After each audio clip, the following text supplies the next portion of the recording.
What's going on?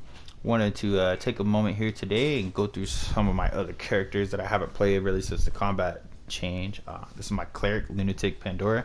That's a little throwback to Final Fantasy VIII there. I'm going to be showing you guys the Arbiter build today. I have a healer build. I'm going to post that in a separate video. I have two loadouts. Well, actually not loadouts, but two variations I want to show you. One's AoE for trash mobs. The other one's more for single target. Very briefly, I want to show you my Cleric is not a very top end character here. I'm using the very basic stuff. I got a negation 9 on it. I've got a holy vorpal 10. My artifacts are at least maxed out, so that's pretty good.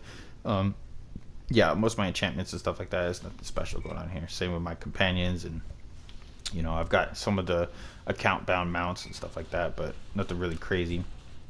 Using the black dragon ion stone, so you'll see that my stats are not the most powerful cleric you're gonna see, but which is good news, because if you do play a cleric and that's your main, then you're gonna have a lot stronger results than what I'm going to show you today.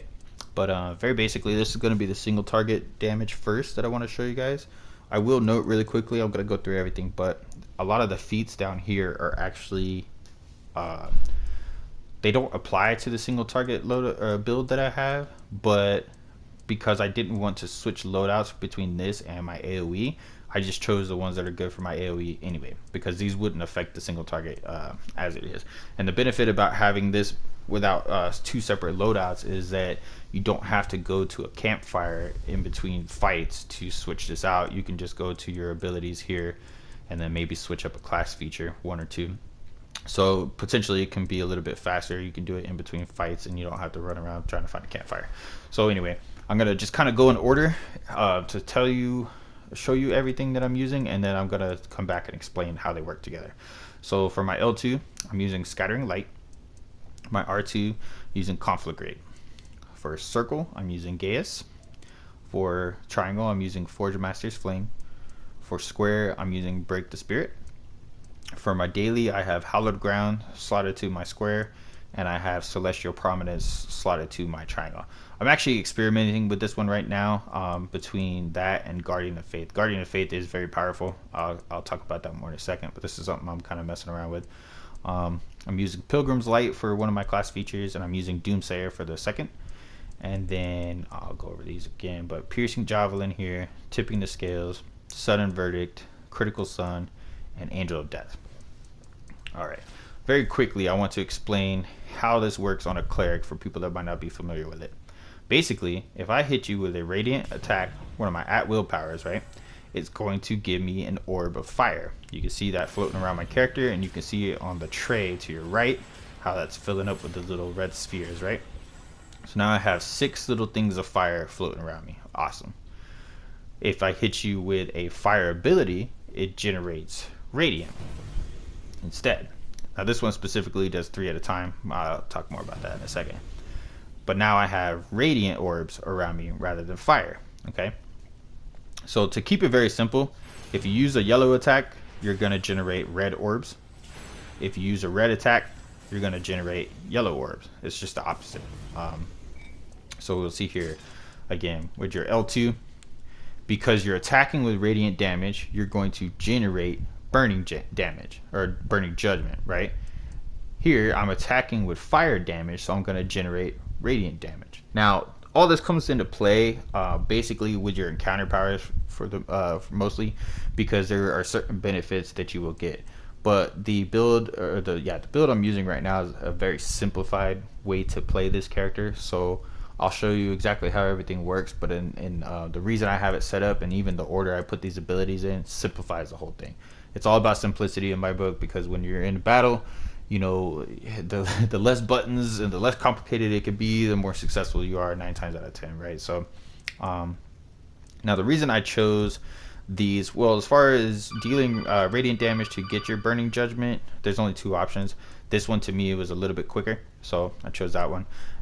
With dealing the fire to get radiant, there was 2 options, but the reason I like this one, it takes a second. The timing is about the same, but you generate 3 orbs. The reason I like it is because you can actually kind of move around still as you're casting it. So you have more maneuverability in the battlefield. You know, you could still keep moving out of the red. You can move closer to your targets. You can move further away. Little versatility there. So it's one of the reasons I like that. Now, to explain how everything works together, I'm going to work from the bottom up. Now, as I said, these two do not really apply to this build at all because these don't affect any of the powers we're using. Sudden Verdict is something I want to talk about really quick. So your encounter powers that generate Radiant Judgment or Burning Judgment have a 25% chance to instantly fill the Judgment gauge. So I'm going to show you just a couple times real quick. See that? It popped. Sudden Verdict completely filled up my gauge on the right. Now that can happen with either color. Perfect. Just happened again. So you can see how that fills up. The second note is if you press R1 and you have orbs on that side, what they will actually do will replenish your divinity. So you can see on the left, that bar I have there, my divinity is slowly draining, obviously, as I'm using my powers over and over. Well, whenever you press R1, it instantly takes all the orbs you have and adds it to your divinity bar. Now again, you could potentially hold down R1 and slowly over time it's going to rebuild your divinity as well. But that sudden judgment is effective for two reasons. One, it's gonna completely fill up that gauge, which is gonna make your next attack more powerful. Or two, let's say you're running low on divinity, all of a sudden sudden verdict, boom, that's another 2 or 3 spells you can cast for free. So I just wanted to explain that really quickly. And the channel divinity, again, you can sit there and just channel it if you like. Unfortunately, that's not how it works in your healing build. It's only for the Arbiter Cleric. But I have these set up in a specific order, and I'm going to show you the rotation really quick. But I'm going to start with square, then I'm going to go to triangle, then I'm going to go circle. And the reason for that is, let me show you the rotation first. So first, you want to fill up your bar on the right. You want to fill it up with the color yellow. Now, when you press square, it's going to absorb all those yellow orbs, and it's going to make your square stronger. So we're going to hit them with square. Now you see that square gave me a fire orb. Well, if Sudden Verdict would have popped, that would have been full, which would have been awesome. So I'm just going to fill this up. This is just a demonstration. Again, your actual rotation is going to be much quicker. So now, triangle is going to feed off of those fire orbs and make triangle stronger. So we're going to hit them with triangle. Now Sudden Verdict happens. So now I'm full of yellow again, and circle is going to feed off of that yellow, making circle stronger. So we're going to hit him with circle. Boom, Sudden Verdict. So now I've got fire orbs. So I can go back to triangle because triangle is only a 1 second cooldown, and triangle is going to feed off of all of that. Look at that. Now yellow, I'm full of yellow. I'm going to go back to square. Now normally that won't happen as quickly in your rotation, but square feeds off of yellow. Now it gave me full fire. Again, triangle feeds off of fire. Now see, that time we didn't get the Sudden Verdict, but it's a 25% chance, so that can happen quite often. So let me explain really quickly what's happening with these rotations. So again, working from the bottom up, whenever you use an encounter power that inflicts a negative condition on an enemy, you gain the effect of Doomsayer, increasing damage by 10%. Well, the first encounter power that we're going to use in this rotation is Break the Spirit, which increases the target's damage taken from magical and projectile attacks by 10%. So as soon as we hit square for Break the Spirit, we're activating Doomsayer. So now we're dealing 10% more damage. And the ability of square itself increases the damage taken from magical and projectile attacks on your enemy by 10%. So with that alone, you're already dealing 20% more damage just to start. Okay, now technically, again, I'm using this, so that's extra 5%. But again, if you're in a party or a group, you're going to be running a different class feature, right? So let's just say 20 for the sake of the argument. Already starting with 20%. Now, this used up, again, the reason we wanted to fill up our yellow bar, our yellow circles there on the side first, is because when you press square, it's going to feed off of that Radiant Judgment, and it's going to increase your magnitude by 100 per orb. Right, so all 6 of those orbs are yellow, and I could be wrong about this, but I believe it's an extra 600 magnitude because of all 6 of the orbs. Somebody might know more about that than me, but I believe so because one orb, only increases the damage by a little bit, whereas all 6 increases it by much more.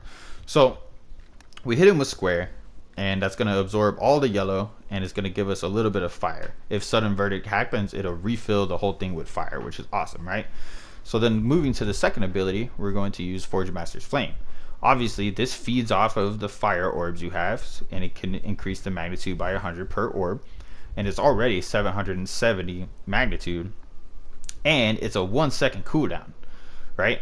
So then after this, hopefully, it's going to give you at least one yellow orb. If Sudden Verdict hits again, you're going to have 6 yellow orbs, and then we go to Gaius. It deals 650 magnitude. Again, it's going to feed off those yellow orbs, and it's going to increase the magnitude by 100 per orb, and it decreases your target's damage dealt by 5%. So within that first quick rotation, let's just do it one more time. We're going to fill up yellow. We're going to hit square. It didn't fill up, but let's just keep going. We're going to hit triangle. Didn't fill up. We're going to keep going. We hit circle, right? Now, unfortunately, that time we didn't get any of the sudden verdicts, and I'll show you guys a clip of when it actually all comes together. But, it's not super difficult to get that nice little rotation going. So basically, in those first couple seconds, though, we're dealing 20% more damage. We're hitting them with the heaviest magnitude attack that we have, and we're also reducing their outgoing damage by 5%. All that within the first couple seconds, you know what I mean? So, again.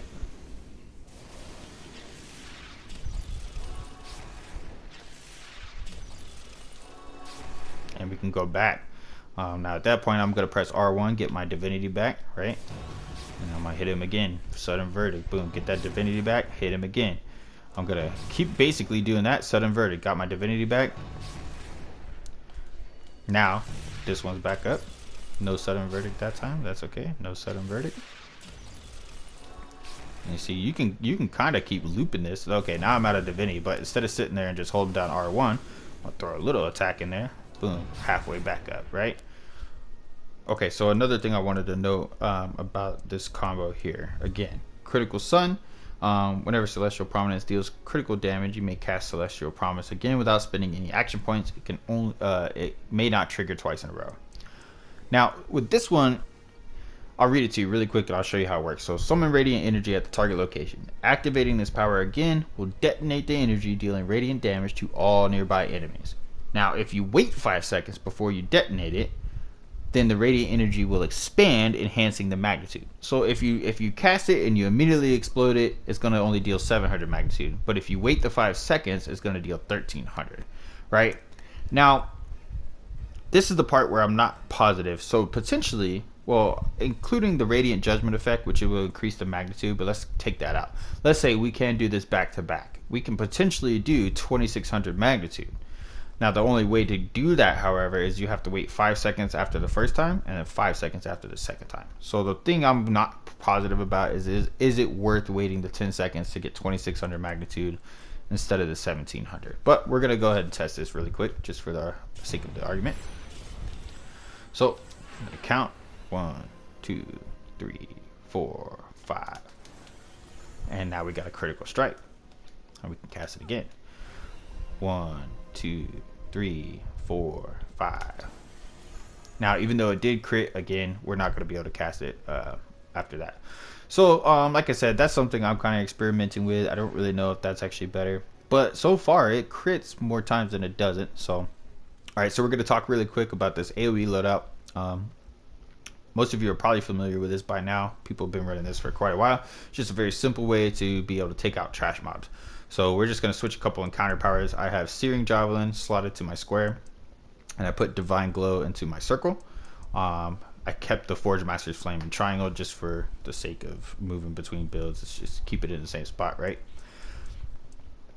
Piercing Javelin. All your at-will power, your at-will powers have a 10% chance to grant basically your next Searing Javelin a critical strike.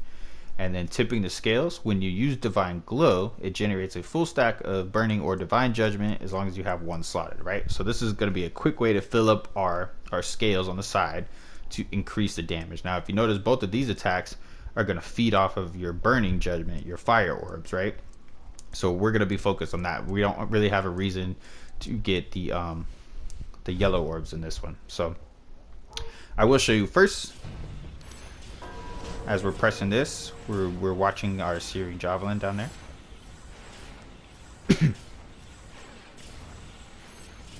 Now, you see that icon, how it's highlighted. That means our next Searing Javelin is going to be a guaranteed critical strike. All across the board, right? Now again, when your orbs are all fire, it's Searing Javelin is going to feed off of that, so it's going to do more damage in that sense.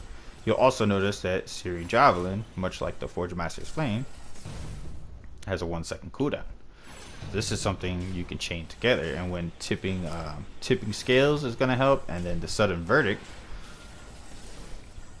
Look at that, sudden verdict. Now again, because both of our attacks are feeding off of fire, we're not going to need those radiant orbs, which is an unfortunate part of this build. But when those radiant orbs pop for sudden verdict, if you hit your R1, you're going to refill your divinity and you can keep going. So the second part I want to show you is basically, let's say you've got one fire orb, right? You press circle and it's going to fill that completely up. And as you can see, my javelin is ready to do another critical strike. Boom, critical strike all across the board. So again, just really quickly show you here how we can fill that up. Sudden verdict, get that divinity back. Try it again. Sudden verdict, got that divinity back again. You know, it can quickly ramp up the damage you do. So that's just my take on the cleric. If you guys have any questions or comments, feel free to leave them down there at the bottom.